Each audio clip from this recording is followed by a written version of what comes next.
Halo semua, perkenalkan nama saya Ikhlas Sostompul. Di sini saya ditemani juga teman saya yaitu Viva Nur Aziza dan juga Eka Aryani. Di sini kami mengambil tema yaitu motivasi belajar dan paradigma personal peserta didik.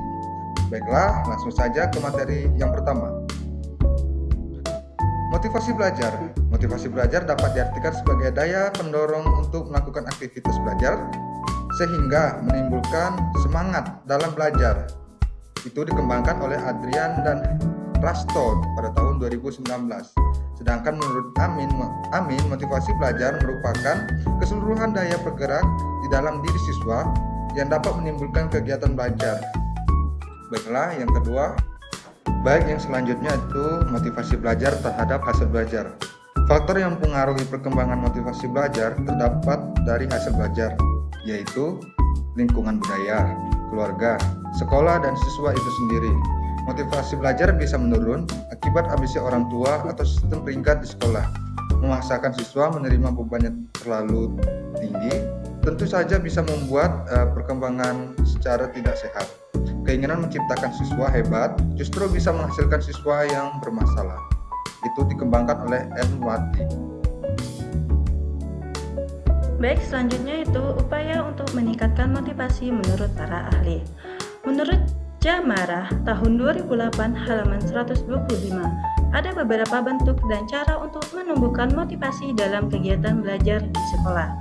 Antara lain, yang pertama yaitu ada memberi angka, kedua hadiah, ketiga kompetisi, keempat memberi ulangan, kelima pujian, dan yang terakhir yaitu hukuman. Baik, selanjutnya itu ada paradigma personal peserta didik. Paradigma lebih menitik beratkan pada bagaimana kita memandang efisien dan efektivitas pada proses pembelajaran yang menyangkut apa yang bisa dipahami oleh siswa dan apa yang dapat mereka utarakan ketika menerima informasi baru.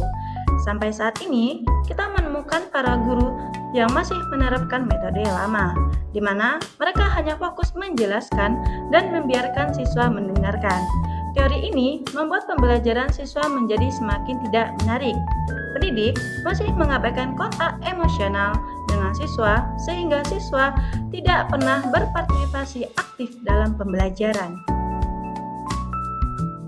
Baik, selanjutnya yaitu ada tujuan paradigma personal peserta didik, di mana tujuan pembelajaran ini tidak hanya untuk mengubah perilaku siswa, tapi juga untuk membentuk profesional yang berorientasi pada karakter dan mentalitas dalam skala global, sehingga memungkinkan siswa untuk aktif berinteraksi dengan guru, teman sekelas, dan multimedia.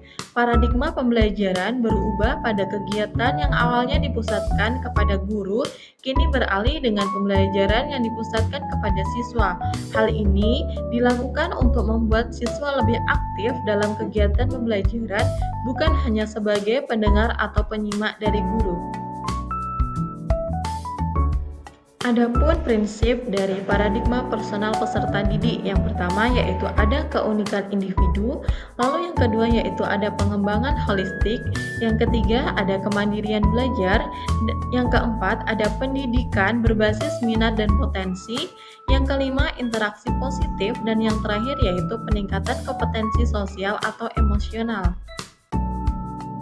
Jadi dapat disimpulkan bahwa paradigma adalah cara berpikir berdasarkan teori dan metode ilmiah yang digunakan dalam pembelajaran untuk membentuk sikap dan perilaku peserta didik. Perubahan paradigma seringkali memicu krisis yang menuntut revolusi ilmiah untuk menciptakan sistem baru yang lebih relevan.